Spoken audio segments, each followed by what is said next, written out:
Hey guys, this is your host Nitin Binhani, and a very warm welcome to my startup podcast channel Jazair Audio, where we share real stories with real learnings. Today, we're diving deep into a startup that once stood at the intersection of healthcare and logistics.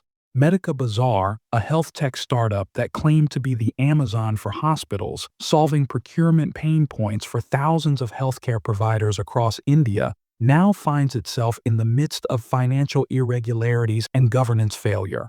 The startup has raised over $190 million, hit a $700 million valuation, and even had the backing of global investors like the World Bank's IFC, CDC Group, and HealthQuad. However, the accusations of financial misreporting, inflated GMV, and a $33.5 million indemnity claim have left the investors stunned and employees now fearing mass layoffs. Let's unpack Medikabazaar's story into three parts, followed by the lessons for founders. Part 1. The Rise. Medikabazaar was founded in 2015 by Vivek Tiwari and Ketan Malkan. It started with a strong pitch.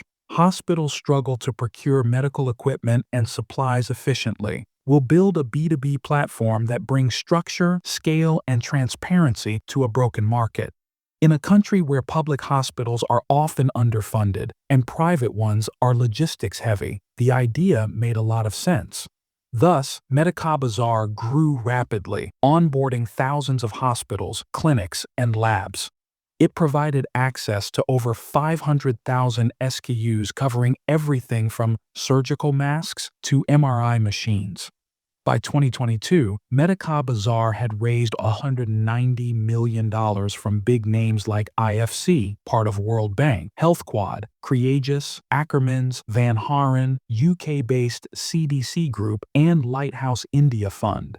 And it was even touted as a soonicorn, i.e. a potential unicorn in the making. But, as is often said, it's when the lights are brightest that the shadows become darkest. Part 2. The Unraveling of Plot. In December 2023, a whistleblower shared an email to investors, a detailed report hinting serious discrepancies in the company's books. This, of course, was followed up with a full-scale forensic audit by PwC, which uncovered shocking details for FY 2023. Revenue had been overstated by over 50%. Gross merchandise value, or GMV, was inflated, with fake sales being booked. Financial performance was allegedly fabricated, more so during fundraising rounds. Misleading projections were shown to investors in order to juice up valuation. In short, the startup was simply using the accounting tricks to inflate numbers and future projections.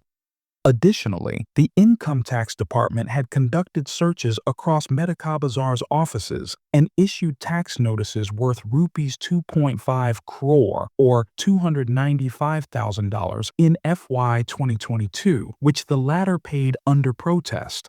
Auditors also issued a qualified opinion citing poor internal financial controls due to missing records for assets and inventory worth over Rs 80 crore, or roughly $10 million. The key question that's begging to be asked is that how did everything go unnoticed, especially in case of institutional investors that claim deep diligence processes? The answer could be in a murky B2B e-commerce space in India, particularly in the supply chain and procurement space. The space is largely under-digitized, where verification of inventory, orders, and even payments can be opaque. And Medikabazaar seems to have played them to perfection. Part 3. The Fallout. The first domino fell in early 2025 with the removal of CEO Vivek Tiwari by the board. Shortly after, both co-founders resigned. A Rs 279 crore, or $33 million, indemnity claim was filed by the Series C investors, essentially accusing both the founders of misleading them during fundraising. The scale of the scandal had the investors rattled, especially sovereign funds like IFC and CDC Group that don't take kindly to being duped. In a statement to Inc. 42, former CEO Vivek Tiwari denied the allegations of the alleged fraud at Medikabazaar. Throughout my leadership, Medikabazaar scaled rapidly, delivering significant impact in the healthcare sector by improving access, driving innovation, and setting new benchmarks in service excellence. These achievements were built on a foundation of vision, commitment, and ethical business practices. However, the trust had been broken. A report in the Capitol claims that Medikabazaar's investors are urgently seeking exit, either in the form of distress sale and acquisition or a revival through a complete overhaul in leadership. But for employees, mass layoffs seem imminent. A once darling of health tech space, Medikabazaar is now biting dust. Medikabazaar now joins the long list of Byju's, Go Mechanic, and several others that failed in corporate governance and have tainted the Indian experience of VCs and sovereign funds. How will this impact India's startup ecosystem remains to be seen. Finally, lessons for founders. Here are the 5 key takeaways from the downfall of Medikabazaar. 1. Financial integrity is crucial. You can hustle on growth, you can experiment on the product, but if you're playing with numbers, it's only a matter of time that you would fail, and the fall is often fast and brutal. 2. Fundraising is a legal transaction. The moment you present numbers in a deck or a data room, you're opening yourself to scrutiny. Misleading investors is not just unethical, but legally dangerous. 3. B2B marketplaces have to be extra careful with GMV. Gross merchandise value or GMV should be backed by real transactions and settled payments. Don't bluff on your GMV with returns, fake orders, or round tripping. It will catch up with you sooner than expected. 4. Corporate governance matters from day one. Appoint independent board members and hire CFOs who believe in audits.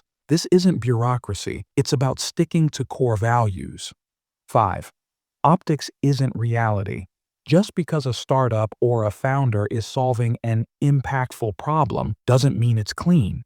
Elizabeth Holmes, the founder of Theranos, is the prime example of this. Medikabazaar's story is a stark reminder that as you build and scale, never forget that trust is your real valuation.